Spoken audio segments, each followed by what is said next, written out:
Okay. सो धीरे-धीरे हमारी economic growth बढ़ने लगी, तो हमें ह्यूमन रिसोर्स पर फिर इन्वेस्ट करना शुरू करा। फिर हमने लोगों को एनकरेज करा कि वो अपने बच्चों को पढ़ने के लिए अच्छे स्कूल्स में भेजें, यानी अब गरीब भारत, जो कि 1947 में आज़ाद हुआ है, धीरे-धीरे कहाँ बढ़ रहा है वो हमने देखा। फिर हमारे यहाँ गर्ल चाइल्ड भी स्कूल जाने लगे और स्कूल में बेटर इकोनॉमिक रहे। हमने जब एजुकेशन में इन्वेस्ट करा तो हमें अच्छे वहाँ से रिटर्न मिले। फिर धीरे-धीरे, धीरे-धीरे हमने यहाँ से चलते-चलते एग्रीकल्चर सेक्टर पे थोड़ा काम किया, ठीक है? जो कि इतना यहाँ पर ज़्यादा इम्पोर्टेंट नहीं है। बस अ, ये है कि इंडिया ने उन इयर्स में यानी 1970s टू 1990s बहुत कोशिश करी और हमने जब इकोनॉमिक ग्रोथ करी, तो हम निकल गए गरीबी से बाहर। उसमें एक एक ही चीज़ है जो तुमने पढ़नी है कि ऐसा कौन-सा प्रोग्राम निकाला जो एंटी पॉवर्टी था। बाकी सब चीज़ें हमें पता है कहानी कि एग्रीकल्चर में कुछ किया होगा, किसी न किसी सेक्टर में कुछ ना कुछ तो किया ही होगा गरीबी से बाहर निकलने के लिए। नॉर्मल ये है कि हमें एक क्लियर एंटी पॉवर्टी प्रोग्राम की ज़रूरत थी, जब हमें पॉवर्टी पे फ़ोकस करना था। तो बहुत सारी स्कीम थी, जो आ रही थी, जो कि पॉवर्टी को डायरेक्टली या इनडायरेक्टली इम्पैक्ट कर रही थी। क्योंकि अल्टीमेटली गवर्नमेंट जो भी स्कीम निकालती है, वो लोगों के वेलफेयर के लिए ही निकालती है, ताकि लोग जो हैं वो ग्रो करें। बट एक स्कीम है जिसका नाम है, जानना ज़रूरी है, उसको मनरेगा भी बोलते हैं, मनरेगा का बहुत ऐड भी आता है टीवी पर, Mahatma Gandhi National Rural Employment Guarantee Act, ठीक है? तो ये एक स्कीम निकाली गवर्नमेंट ने जिसका मेजर एम ये था कि पॉवर्टी को हमने रिड्यूस करना है, कोई बीपीएल के नीचे ना रहे। उस योजना में ये एक क्वेश्चन आ सकता है कि कोई एक नेशनल प्रोग्राम के बारे में बताइए, जो पॉवर्टी को रिड्यूस करने में हेल्प करे। तो ये मनरेगा है, Mahatma Gandhi National Rural Guarantee Employment Act, जो कि इसमें एक प्रोविज़न है कि आपको 100 दिन का रोज़गार ज़रूर मिलेगा, 1 साल में। 1 साल में 100 दिन का जो रोज़गार है वो गवर्नमेंट आपको देगी रूरल एरियाज़ में और उससे आपको पैसे मिलेंगे। और इससे क्या है कि आपका डेवलपमेंट होगा, सूखा, डिफ़ॉरेस्टेशन किसी भी वजह से अगर आपकी क्रॉप डैमेज हो गई है, तो आपको फ़ायदा मिलेगा क्योंकि गवर्नमेंट आपको खुद रोज़गार देगी और पैसे देगी, ठीक है? और इस पूरे में सबसे अच्छी बात क्या है, जितनी भी जॉब मिलेंगी उसमें 1/3 जॉब वीमेन के लिए रिज़र्व्ड है, ठीक है? तो इस योजना के तहत यानी गवर्नमेंट ने जो ये स्कीम निकाली है, 200 करोड़ लोगों से ऊपर लोगों को एम्प्लॉयमेंट दे चुकी है गवर्नमेंट, जिसमें कि 4.78 करोड़ हाउसहोल्ड्स शामिल हैं, ठीक है? एससी, एसटी, वीमेन इन सब का शेयर इस स्कीम में 23% है, ठीक है? यानी काफ़ी ज़्यादा है। एससी, एसटी और विमेन का परसेंटेज बहुत ज़्यादा है। एससी 3 एसटी 17 और वीमेन 53। याद करने की ज़रूरत नहीं, बस ये समझो कि मनरेगा जो स्कीम है उसमें एससी, एसटी और वुमेन पे फ़ोकस किया गया है। गवर्नमेंट ने ये स्कीम निकाली है और इसकी वजह से जो पैसे हैं वो पहले ₹65 मिलते थे 1 दिन काम करने के, 100 दिन रोज़गार देगी पूरे साल में 365 डेज़ होते हैं, गवर्नमेंट आपको 100 दिन का रोज़गार देगी। जब रोजना योजना ये शुरू हुई थी तो वो 1 दिन का ₹65 देते थे। फिर धीरे-धीरे, धीरे-धीरे बढ़ा कर के उन लोगों ने उसको 130, 150 ऐसे कर दिया। उस ये तो हो गई एक मनरेगा का नाम। ऐसी एक और योजना है उसका नाम है प्राइम मिनिस्टर रोज़गार योजना, पीएमआरवाई। ये स्कीम है जो 1993 में शुरू हुई थी। ये दोनों ही स्कीम के नाम और ईयर तुमने रटने हैं। इसका एम ये है कि आपको सेल्फ एम्प्लॉयमेंट की अपॉर्च्युनिटीज़ ये प्रोवाइड करेगी। मतलब गवर्नमेंट आपको एम्प्लॉयमेंट नहीं देगी, दे विल मेक श्योर कि अगर आप पढ़े लिखे हैं रूरल एरिया से तो आपकी जो काम करने की अपॉर्च्युनिटीज़ है वो उनको बढ़ा दें। यानी अगर आप कोई छोटा बिज़नेस डालना चाहते हैं, कोई इंडस्ट्री आप डेवलप करना चाहते हैं, तो जो गवर्नमेंट है वो आपको हेल्प करेगी, आपको लोन देगी, आपको पैसे देगी और भी बहुत सारे आपको सपोर्ट करेगी सो दैट आप अपना एम्प्लॉयमेंट जनरेट कर सकें। उसी तरह की एक और स्कीम है रूरल एम्प्लॉयमेंट जनरेशन प्रोग्राम जो 1919 में आई थी। इसका भी यही काम था कि एम्प्लॉयमेंट क्रिएट करना है। उसके अलावा 10th 5 ईयर प्लान में एक स्कीम आई थी स्वर्ण जयंती ग्राम स्वरोजगार योजना जो 1919 में आई थी। ये स्कीम भी बहुत अच्छी है।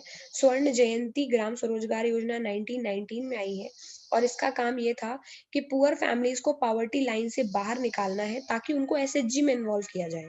गाँव में वीमेन लोगों के ग्रुप बना दिए जाते हैं, कोई टोकरी बनाता है, कोई पैकेट्स बनाता है, उनको एसएचजी बोलते हैं, सेल्फ हेल्प ग्रुप। यानी 20-25 घर की औरतें मिल कर के छोटी-सी उन्होंने एक अपनी दुकान खोल ली या कोई काम करना शुरू करा, गवर्नमेंट ने थोड़े पैसे दे दिए और वो मिल कर के वास बना रही हैं, टोकरी बना रही हैं, रुई बत्ती बना रही हैं, अगरबत्ती बना रही हैं, धूप बत्ती है, जो छोटे-छोटे काम होते हैं वो करते हैं, उससे उनको पैसे मिलते हैं। तो स्वर्ण जयंती ग्राम स्वरोजगार योजना के थ्रू गाँव में फैमिलीज़ को सेल्फ हेल्प ग्रुप में ऑर्गेनाइज़ करके उनको काम दिलाने का काम उन्होंने किया जो अच्छा था। उसमें उन लोगों को सेल्फ हेल्प ग्रुप में वो लोग ऑर्गेनाइज़ कर देते थे, बैंक उनको लोन दे देती थी और बैंक से उनको सब्सिडी भी मिल जाती थी। सब्सिडी का मतलब गवर्नमेंट सब्सिडी मिल जाती है, सब्सिडी का मतलब छूट। कि अगर आप इतना आपको ब्याज नहीं देना पड़ेगा, इस तरह की बहुत सारी गवर्नमेंट सब्सिडी देती है गरीब लोगों को, ताकि उनको रोज़गारी में आसानी रहे। ये किया गया इस स्कीम में, जो कि काफ़ी अच्छी स्कीम थी, ठीक है? उसके अलावा एक और है प्रधानमंत्री ग्रामोदय योजना जो 2000 में आई थी। इतनी सारी याद करने की ज़रूरत नहीं है, 3-4 मेन-मेन हो गई ने एक मनरेगा हो गई, national Rural Employment Guarantee act और ये स्वर्ण जयंती ग्राम स्वरोजगार योजना। इन 3 का नाम याद कर लो, जब आए तो इन्हीं को लिख देना। उसके अलावा आई डोंट थिंक कि कोई ज़रूरी है। या इट्स ओके। तो इन सारे प्रोग्राम का जो रिज़ल्ट था वो मिक्स आया है। कभी किसी प्रोग्राम का रिज़ल्ट अच्छा है, कभी किसी प्रोग्राम का यानी गवर्नमेंट टाइम-टाइम पे नई-नई स्कीम लाती है। बट कोई स्कीम का जो रिज़ल्ट है वो अच्छा आता है यानी उसका इम्प्लीमेंट ठीक होता है इम्प्लीमेंटेशन, कोई का खराब होता है। क्योंकि जो लोग होते हैं बीच में वो लोग अच्छे से गवर्नमेंट का काम करते नहीं हैं, जिसको करप्शन कहते हैं। वो पैसा खा लेते हैं, अपनी जेब में भर लेते हैं और जो काम गवर्नमेंट ने दिया है वो करते नहीं हैं। इसीलिए बहुत बार जो गवर्नमेंट की स्कीम्स हैं वो फेल हो जाती हैं। तो अब हमारे लिए आगे क्या चैलेंजेज़ हैं? चैलेंजेज़ ये है कि भाई पॉवर्टी हमारी कंट्री में कम हुई है, ये एकदम फैक्ट है, इसमें कोई गलत बात नहीं है, ठीक है? लेकिन पॉवर्टी जो है वो आज भी हमारे लिए बहुत बड़ा चैलेंज है, क्योंकि अभी भी हमारी नियरली 25% पॉपुलेशन पुअर है, यानी 1/4 तो अभी भी पुअर है और इसमें बहुत डिस्पैरिटीज़ हैं, यानी रूरल और अर्बन एरियाज़ की लाइफ़ में बहुत डिफरेंस है। कुछ वल्नरेबल ग्रुप हैं हमारे जैसे एससी, एसटी और विमेन जिनमें अभी भी पुअर लोग की तादाद बहुत ज़्यादा है। तो हमको इन चीज़ों के तरफ काम करना चाहिए। हमको अच्छा प्रोग्राम हमारी उम्मीद है कि हम आगे 10-15 सालों में जो हमारी पॉवर्टी है उसे कम करेंगे। बट उसके लिए हमें एक अच्छी इकोनॉमिक ग्रोथ की ज़रूरत है। यानी कंट्री में जितनी ज़्यादा इकोनॉमिक ग्रोथ होगी, उतनी ही पॉवर्टी हमारी कम होगी। उसके लिए कुछ बेसिक चीज़ें हैं जो हमें करनी होंगी। जैसे हमको सबको फ्री एजुकेशन देनी होगी, ठीक है? हाँ, हमको पॉपुलेशन मतलब यूनिवर्सल फ्री एजुकेशन जो अफ़ोर्ड नहीं कर सकते उनको भी पढ़ना चाहिए, ताकि सब लोग एक अच्छे ह्यूमन रिसोर्स बने। हाँ, बताओ बेटा? मैम अभी इंडिया ने 23% इकोनॉमी लॉस करी है, तो फिर उससे कितना नुकसान हुआ होगा पॉवर्टी लाइन पे। मैम आपका माइक ऑफ है। हाँ, मैं ये कह रही हूँ कि पूरे वर्ल्ड की पॉपुलेशन का इतना ज़्यादा कोरोना लॉस को तो काउंट नहीं कर सकते बेटा। It is comparable to great economic depression जो 1930s में आया था। तो अब तो पूरे वर्ल्ड की इकोनॉमी पूरी सेटबैक पे जा चुकी है, बहुत सारे लोग जॉब खो चुके हैं, तो यहाँ से वर्ल्ड की एक नई शुरुआत होगी। लेकिन नॉर्मल टाइम्स में जैसे मैम अभी आरबीआई ने बोला है अभी और लॉस होगा। अभी अभी होगा और जब जब से अभी लॉस होगा आई। Because everything came at stall और अब कुछ भी चल नहीं रहा है और जिनकी जॉब चली गई है उनके पास पैसा नहीं है खरीदने के लिए। अल्टीमेटली अगर आपको ग्रो करना है तो आपको एक चीज़ चाहिए, कुछ बनाने के लिए और कुछ बेचने के लिए। जो आप बेच रहे हो उसको खरीदने वाला भी तो कोई होना चाहिए। इतने सारे लोगों की जॉब चली गई है, इतने सारे लोगों के पास पैसे की कमी है, कंज़्यूमर ही नहीं है वर्ल्ड में। जब खरीदने वाला ही कोई नहीं है तो बिज़नेस तो सारे बैठ ही जाएँगे। It will take a time. हम बहुत ज़्यादा बुरी सिचुएशन में हैं इकोनॉमी वाइज़ अभी। हम इतनी आसानी से अब इस सिचुएशन से नहीं उभर पाएँगे। लेकिन ठीक है, जिस तरह से वर्ल्ड इम्प्रूव करेगा धीरे-धीरे हम इम्प्रूव करेंगे। लेकिन डेफ़िनेटली कोरोना के चलते हम 20 साल पीछे जा चुके हैं, फिर से। ठीक है? तो ओके, तो अब तुम लोगों की रिस्पॉन्सिबिलिटी बनती है, कंट्री को 20 साल, 30 साल, 40 साल आगे रह जाने की। खूब पढ़ो, खूब पैसे कमाओ और कंट्री को कंट्रीब्यूट करो। तो अब हमें काम क्या करना है? बेसिक चीज़ें जो हमें वो करनी पड़ेंगी, जैसे हमको सबको इतनी एलिमेंट्री एजुकेशन देनी पड़ेगी ताकि सारे ही लोग अच्छे ह्यूमन रिसोर्स बने। क्योंकि वो अच्छे ह्यूमन रिसोर्स नहीं बनेंगे तो वो अच्छा काम नहीं करेंगे, अच्छा काम नहीं करेंगे तो ग्रोथ नहीं होगी। हमें अपनी पॉपुलेशन पे कंट्रोल अपने यहाँ से शुरू होता है, अभी तक हमने 2 क्वेश्चन डील करे इस पूरे में। पहला तो स्ट्रैटेजी क्या है हमारी? तो बोलो स्ट्रैटेजी टू फोल्ड है। पहली ये कि हमें जो इकोनॉमी की डेवलपमेंट करना है, ठीक है? यानी हमें अपनी इकोनॉमी ग्रोथ करनी है और दूसरा ये है कि हमें टारगेटेड पॉवर्टी को रिड्यूस करना है। ये 2 तो इंडिया के फंडे हैं। बोलो कर कैसे रहे हैं? बहुत सारी गवर्नमेंट स्कीम निकाली है, मनरेगा है, प्रधानमंत्री रोजगार योजना है, ठीक है? फिर क्या बोलते हैं, स्वर्ण जयंती ग्राम स्वरोजगार योजना है। ये 3 स्कीम्स हैं जिनको याद आपको करना है, ठीक है। उनको बोलो उनका रिजल्ट कैसा है, मिक्स रिजल्ट है, इम्प्लीमेंटेशन पुअर है क्योंकि करप्शन भी होती है, बट फिर भी हमने अपने आप को गरीबी से ऊपर निकाला है। तो आगे हमें क्या करना है, आगे हमें और टारगेटेड अप्रोच रखनी है। कैसे करना है, हमें लोगों को बेसिक एजुकेशन देनी पड़ेगी जो बहुत जरूरी है, हमें अपना पॉपुलेशन कंट्रोल करना पड़ेगा। तो कोई बोले how to eradicate poverty, this is the answer. अपनी एजुकेशन को आप कम जो है उसको बढ़ाइए, यानी दीजिए लोगों को एजुकेशन, कोई भी अनपढ़ ना रह जाए। इसलिए गवर्नमेंट की स्कीम है कि सबको पढ़ाओ, सर्व शिक्षा अभियान, सबको पढ़ाओ, कोई बचे मैम ना। फिर है डिक्लाइन मैम पॉपुलेशन। हाँ बोलो बेटा। मैम जन सैलाब पे कोई इन्होंने वो नहीं बनाया लॉ, किस पे? ओवर पॉपुलेशन, जन सैलाब। नहीं, ओवर पॉपुलेशन पे अभी तक कोई लॉ नहीं बना है, चाइना ने बना दिया है तो उनके यहाँ सही चल रहा है सिस्टम, हमारे यहाँ नहीं बना हुआ है। हमारे यहाँ लोग इसको रिलीजन से डिनोट करते हैं। कोई लोग कहते हैं अल्लाह कह गए हैं, जितनी अल्लाह की देन है, जितने जितने होते जाए बढ़िया ही चल रहा है। इंडिया में कुछ करना भी मुश्किल है ना यार, क्योंकि यहाँ पे लोग रिलीजन रिलीजन ज्यादा करते हैं, काम की बात करते हैं कम। मैम इसमें अल्लाह की क्या देन है? भगवान जाने अब इसमें अल्लाह की क्या देन है, ये only Allah can tell. What I can tell कि हमें क्या चाहिए, तो हमें इकोनॉमिक ग्रोथ बढ़ानी है, पॉइंट नंबर 1 गरीबी कम करने के लिए। दूसरा है हमें यूनिवर्सल एजुकेशन देनी है, यानी लोगों को हमने पढ़ाना है, उन्हें अच्छा ह्यूमन रिसोर्स बनाना है। तीसरा हमें कुछ भी करके पॉपुलेशन कम करनी है, जो कि हम नहीं कर पा रहे हैं, ठीक है। चौथा हमें एम्पावरमेंट ऑफ वुमेन करना है। तो जो मैं पढ़ रही हूँ उसके लेफ्ट साइड का जस्ट ऊपर वाला पैराग्राफ में ये सारा आंसर है कि पॉवर्टी कैसे कम किया जाएगा। यानी I think it is your page number last page. तो लास्ट पेज का जो लास्ट पेज ही पढ़ लेना पूरा, इतना क्या ही पढ़ोगे। लास्ट पेज का जो फर्स्ट पैरा है उसमें दिया हुआ है आंसर कि कैसे होगी गरीबी कम, ठीक है। तो उसकी वो भी लास्ट की 4 लाइंस कि फ्री एजुकेशन, पॉपुलेशन ग्रोथ को कम करना है, पावर में एम्पावरमेंट ऑफ वीमेन करना है, क्योंकि वीमेन 50% है पॉपुलेशन। वीमेन को वीमेन की तरह नहीं देखो, वीमेन को हाफ पॉपुलेशन की तरह देखना पड़ेगा। मतलब वो 50% है आबादी का, तो रिसोर्स तो वो कंज्यूम करेंगी ही करेंगी। अगर उनसे काम करवा लो तो सबका भला हो जाएगा, वरना वो बैठ के खाएंगी, जो अभी तक होते आया है। तो एम्पावरमेंट ऑफ वीमेन बहुत जरूरी है, और economic weaker section of society, यानी SC ST की बात, ये वल्नरेबल ग्रुप लिखा हुआ है। इकोनॉमिक वीकर सेक्शन का मतलब ये जो वल्नरेबल ग्रुप है SC ST और ये ट्राइबल्स और लेबर्स, इनके बारे में भी हमें देखना पड़ेगा। ओके, इसके अलावा आई डोंट थिंक इस चैप्टर में कुछ बचा हुआ है। सिक्योरिटी लेवल पीछे तो आई थिंक एक the official definition of poverty, however, captures only a limited part of what poverty really means to people. It is a minimum subsistence level rather than a reasonable level of living. वो ये बता रहे हैं कि इतना कुछ करने के बाद में जो अब ये सच्चाई लिखी हुई है लास्ट में, कि जो ऑफिशियल डेफिनेशन है हमारे यहाँ पॉवर्टी की, वो केवल लिमिटेड, यानी जितने कम में जी सको वो ही है। वो limited part of what poverty really means, यानी हमारी जो ऑफिशियल डेफिनेशन है पॉवर्टी की वो भी ठीक नहीं है, क्योंकि वो ये नहीं बताती है कि गरीबी एक्चुअली है क्या। वो मिनिमम सब्सिस्टेंस की बात करती है कि आप इतना खा लो तो जी जाओगे, वो थोड़ी है गरीबी।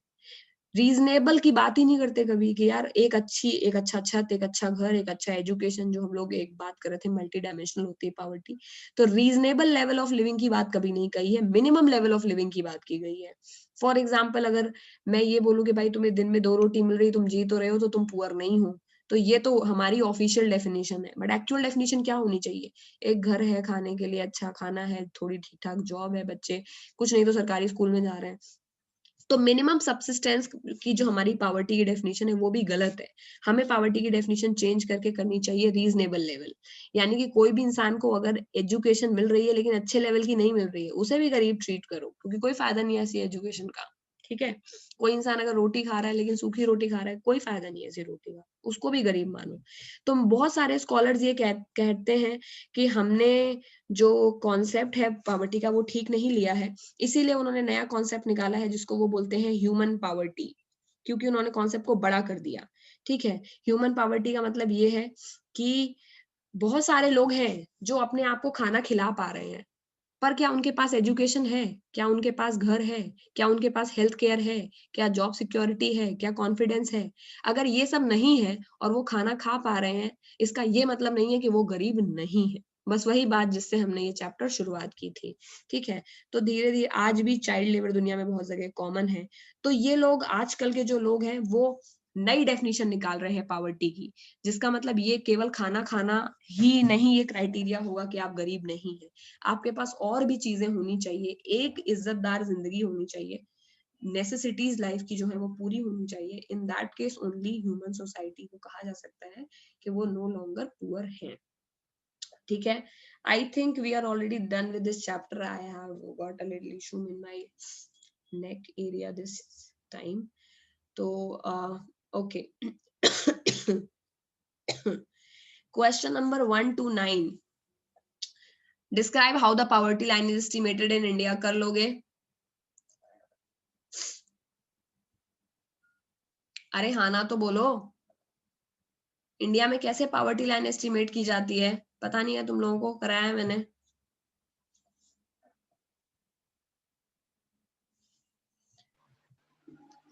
हाँ अगला है प्रेजेंट मेथोडोलॉजी जो है वो अप्रोप्रिएट है या नहीं, इसका आंसर भी दिया था।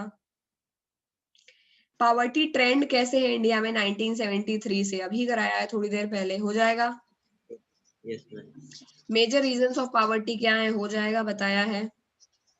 यस मैम, 5वां क्वेश्चन है सोशल और इकोनॉमिक ग्रुप जो सबसे ज्यादा वल्नरेबल है उनके नाम बताओ, हो जाएगा। यस मैम, अगला है इंटर स्टेट डिस्पैरिटी के ऊपर अकाउंट लिखो, हो जाएगा। मैम एक बार बता दीजिए। नहीं मैम कौन एक सा? बार ये वाला बता दीजिए। इंटर स्टेट मैम डिस्पैरिटी का मतलब ये है कि इंडिया में हर एक स्टेट में नंबर ऑफ पुअर सिमिलर नहीं है, कहीं किसी स्टेट में नंबर ऑफ पुअर यस ज्यादा है, मैम हो किसी में जाएगा। कम है। वो जिसमें एवरेज से ऊपर वाले 4 थे, बीमारू स्टेट, बिहार, मध्य प्रदेश, राजस्थान, आसाम, और नीचे यही वाले तो हैं पंजाब, केरला, जो गरीब नहीं है। आपको इंटर स्टेट डिस्पैरिटी में ये लिखना है कि ओडिशा था ना ओवरऑल टॉप इंडिया में। गरीब है, बट कुछ स्टेट्स में गरीबी बहुत कम है और कुछ में है बहुत ज्यादा, समझ गए? और वो वाला थोड़े एग्जाम्पल्स यस लिख मैम, देना है, ठीक है। ग्लोबल पॉवर्टी ट्रेंड क्या है ये भी पढ़ा दिया है, हो जाएगा।